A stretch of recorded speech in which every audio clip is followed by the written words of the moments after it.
What's going on, friends? This is Neil Adler with another episode of Syracuse Central on the Fan Arch Network. Happy Thursday to all who celebrate. Getting through this week okay. How is everybody's week going? Hope everyone's doing well. This is Syracuse Central. We talk about Syracuse basketball, football, and both sports. Please subscribe if you haven't already. We're trying to build up this community. And most importantly, the most important thing about Syracuse Central is not me rambling on, although I like to provide some information and let's have fun with this, blah, blah, blah. Most important thing is all y'all commenting and us forming like a community. And we can agree to disagree on stuff, but it's just fun. And some of y'all are doing a great, great job, and I appreciate that. And let's keep it going. So we're going to talk some Syracuse basketball.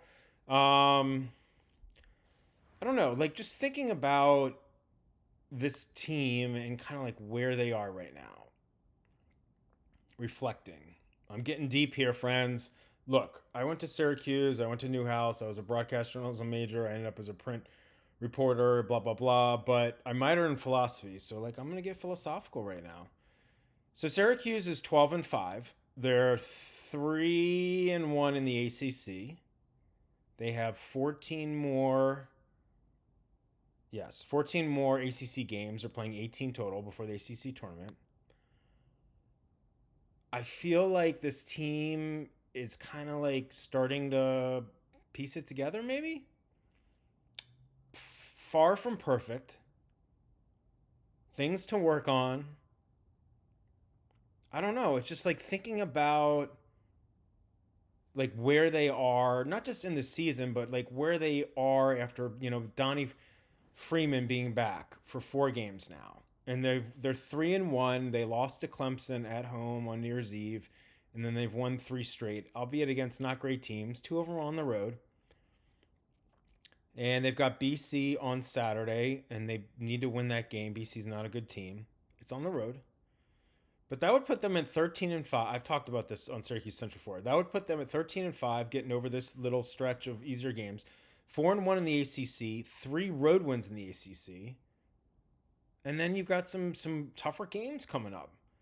But I just feel like Donnie is settled in, and I know a lot of people question Adrian Autry and his rotations or his game management or clock management or whatever, blah blah blah.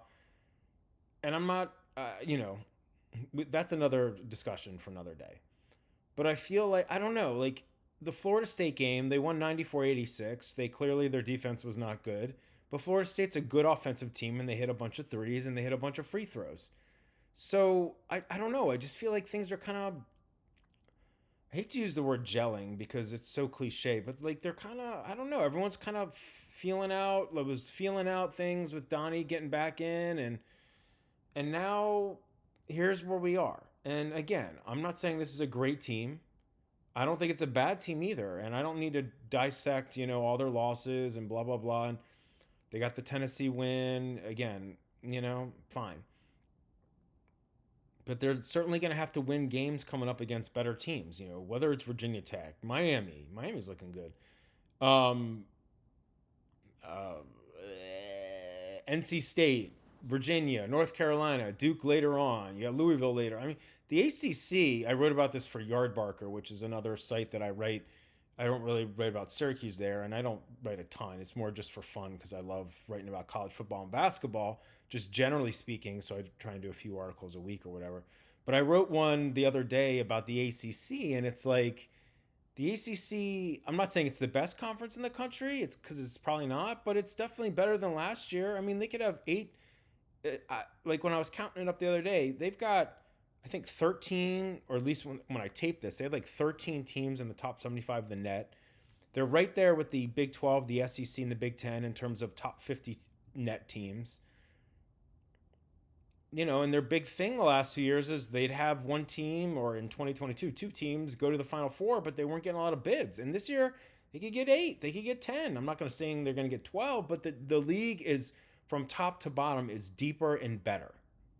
And so Syracuse has, as we've talked about, and you've probably heard from other people on other podcasts or, just reading articles, whatever, these tougher games also mean opportunities for quad 1, quad 2, and to really show what they're made of.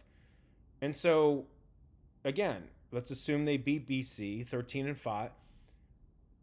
I really feel like if they could get to 21 or 22 wins before the ACC tournament, they'd feel pretty good. They'd feel pretty good.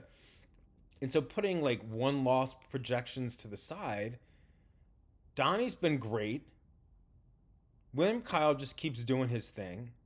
He's just, a 10 and 8 guy, 11 and 9 guy. He'll get you a few blocks or a few steals. He's great. He's one of the most athletic people in the entire country. And I say that as a Syracuse alum and someone who covers Syracuse sports, so I'm biased maybe to some he is. But Nate George, he's had his ups and downs. He's had games where he's had 5-6 turnovers. Against Georgia Tech. Against Florida State, he had 13 assists, 4 turnovers. Again, you don't want him to have 4 turnovers, but like that's a pretty good ratio. I'll take that for him. And he's a good free throw shooter, and he can hit a 3 here and there.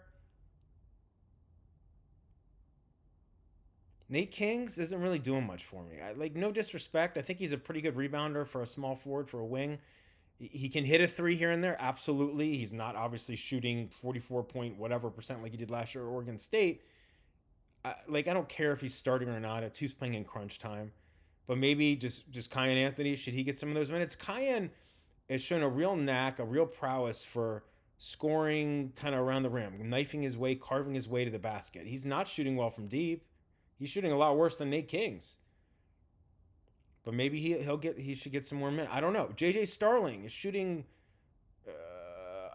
I think 14 of 21 the last 2 games from the field. He's shooting 47%, 47.5% after the Florida State game from the field. 34% I feel like from 3. Again, free throw shooting not great, but yeah, he's putting it all together. He's playing well. Who am I missing? Sadiq White, he's obviously going to get limited minutes with Donnie back, but he is a good freshman who can get a couple buckets a game, play good defense, rebound, an energy guy. Certainly if, God forbid, Donnie, something happened to him or foul trouble or whatever. Who am I missing? And then Tyler Betsy. He was 6 of 8, and he's a streaky shooter, but when he shoots 6 of 8, we're good to go. He's up to 41.5%, something like that, from 3. He doesn't give you much otherwise, but he can shoot. And some people are, start bet. Who cares if I like him coming off the bench. But who do you like? Nate King again? He's So and so I feel like it's an 8-man rotation with Akir Soiree maybe getting some time here and there, especially if William Kyle's in foul trouble, or just, give him a rest. And Suarez an energy guy, and he's good on defense. I'm not saying he's going to score a lot or usually at all, but I don't know. I just feel like this team is starting to kind of come into its own, so to speak. Now, I say that and they fine. Maybe they beat BC. God, if they lose, that'd be awful. But, they could start playing some of these tougher teams and take a nosedive. But I don't know. I don't think so. I feel like this is a good team. Maybe not a great team. Maybe not a top 4 to 6 team in the ACC, but top 8, contend for an NCAA tournament. Like I said, if Donnie's on and JJ's doing his thing, William Kyle, Betsy, and Sadiq Kiyan give you a little bit of run, a few buckets here and there. If their defense holds, their offense is clearly better with Donnie and they're scoring more points, but their defense, they're giving up more points. And I'm not saying they're giving up more points just because of Donnie. I'm not saying he's a great defender, but he's serviceable rebounder. But this is a team that if they can, Nate George keeps his turnovers down, and they've been shooting better from 3. They've been shooting better from the free throw line. The last couple of games, they've shot lights out from the field. If they get out in transition and they're getting transition buckets, whether it's at the rim or step-in threes, if they're getting fast break points, they're holding their own on the boards. This is a team that can hang. They hung with top 10 Houston without Donnie at a neutral site. Anyway, I don't know. Tell me what you think. Tell me what you think about where this team is right now. Just kind of your gut feeling. I don't, we don't have to talk about the bad loss or the other losses or the way. It's not wins and it's just where this team is in your gut with Donnie kind of settling in and everyone kind of settling in, and where do you think they are? Where do you think they are? I think they're a good team. I don't think they're a great team. I think they're a good team. All right, we're going to do some recruiting stuff here on the next two. So the first one is something that I've obviously haven't talked about on Syracuse Central because we just started the show a couple months ago, but been writing about it for multiple years while I cover Syracuse basketball recruiting for Inside the Loud House. And this is one of the showcase events of the year. It's called the Hoop Hall Classic. It's in Springfield, Mass, which is I'm sure some of you know is the birthplace of basketball. It's from Friday to Monday. I have not gotten word yet, but I will try some folks. I would not be surprised if someone from the Syracuse basketball staff, if not more, were at the Hoop Hall over the weekend. Now remember, they play BC in Massachusetts on Saturday, and the Hoop Hall goes Sunday and Monday. So and Jordan Smith Jr., a priority target among others, is going to be there. So I wouldn't be surprised if you saw. And their next game after that, I believe, is Wednesday against Virginia Tech. So Brendan Strawn for sure. I don't have this confirmed yet, but I could see Brendan being there. Maybe Griff, maybe Autry, maybe Klein. Klein's, from what I've gathered, Klein is doing a lot of the dirty work recruiting, so to speak, in terms of keeping in touch with a lot of the younger recruits, whether it's 2027 and 2028. Certainly Brendan Strawn's all over Jordan Smith Jr., and I mean that from a recruiting standpoint. And certainly other guys are, folk. I know Alan Griffin has been in for Clyde Walters, the overtime elite guy who made reclass, and they had him on an official. So, but anyway, let me just give you a rundown of some of the teams playing. And Jordan Smith on Monday is playing, his team is St. Paul VI Catholic High School in Northern Virginia. They're playing St. Mary's Catholic High School in Phoenix. The game's on ESPN2 at 1 o'clock Eastern time, so that's kind of cool. But throughout the weekend, I'm not going to run through like every game, but just some guys that hold either interest or offers from Syracuse and that are playing, throughout the weekend. And if you want to get more specific game information, you can go to the Hoop Hall Classic website. I had a story on Inside the Loud House about it a couple days ago, or maybe it was yesterday.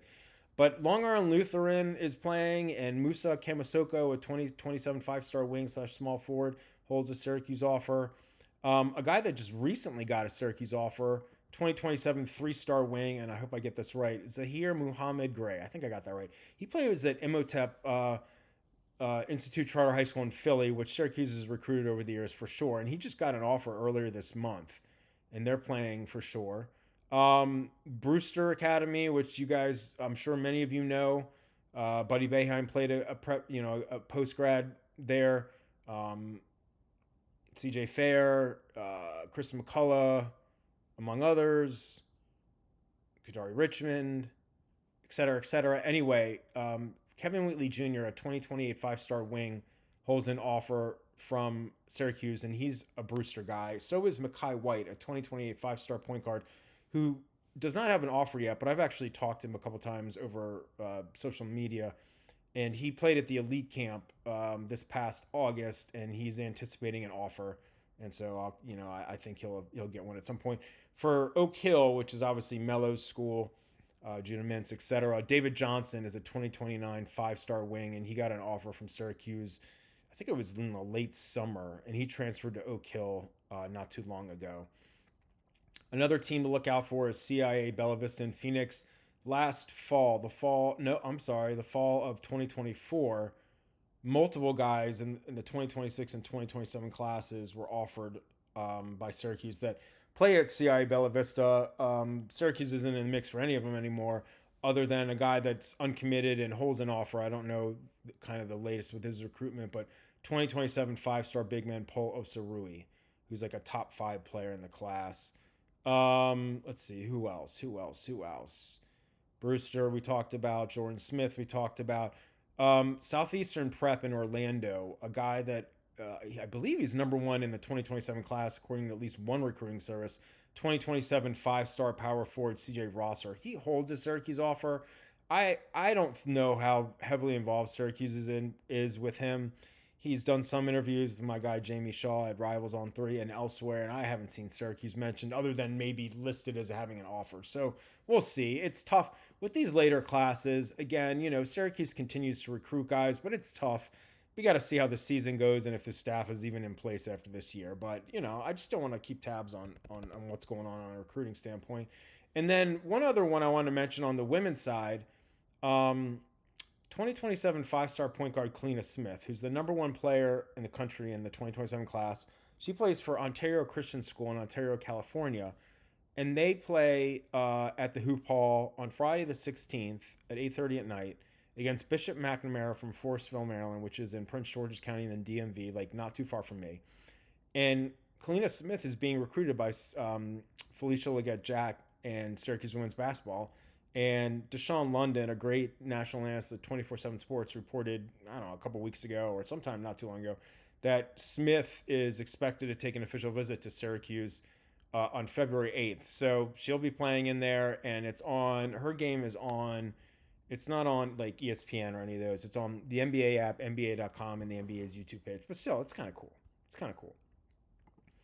All right. A couple, we're going to do one other recruiting nugget, and then we'll get to some of your comments.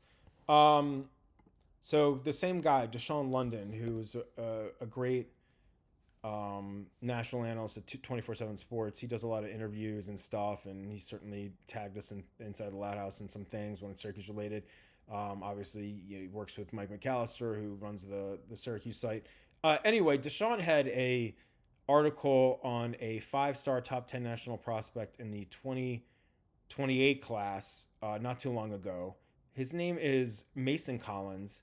His dad is his high school head coach. His name's Marty Collins, and Marty Collins played at Temple and in the NBA for a while. Mason Collins' mom also played at Temple. She's the director of operations under Dawn Staley at South Carolina, the women's basketball powerhouse school. Anyway, Mason Collins, it's really early in his recruitment, but like I said, he's a 5-star wing / small forward, top 10 national prospect in the 2028 class. He plays for his dad at the Tatnall School in Wilmington, Delaware, and he's originally from Columbia, South Carolina. So on the AAU circuit, he plays for Team CP3, which is based in North Carolina, and that's in the EYBL League.